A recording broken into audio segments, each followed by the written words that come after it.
handsets for all our beds have 4 pairs of functionality buttons for raising and lowering the backrest, platform, knee brake and reverse Trendelenburg feature.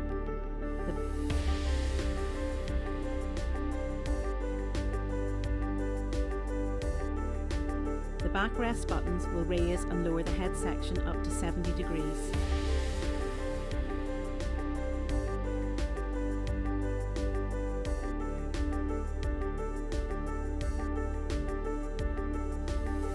The platform buttons will raise and lower the platform from a minimum height of 40 centimeters to a maximum height of 80 centimeters on a standard bed, or from a minimum height of 23 centimeters to a maximum height of 63 centimeters on a low entry bed for self-transferring, caregiving or sleep time.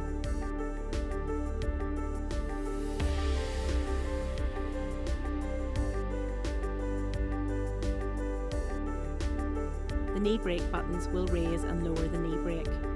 When lowering from the highest position, you can listen for the clicks on the bed richet, of which there are 5.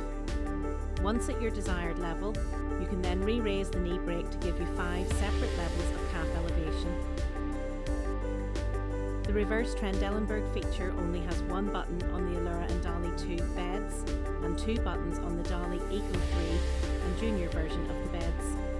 The button on the Allura and Dolly 2 version will only tilt the bed, head end up and foot end down, until it is in its final position, with the platform button becoming that particular bed version's reset button.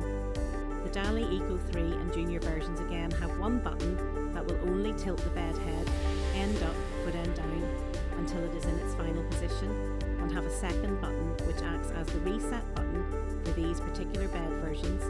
In each case, all versions, you must take the bed to its highest or lowest position to reset the bed motors before going on to use. There are 2 versions of the Handset, one which has a total lockout function with a removable key which locks the whole handset, and one which has individual selective lockouts, which must be used with the Junior version to comply with the bed standard BSEN 50637:2017.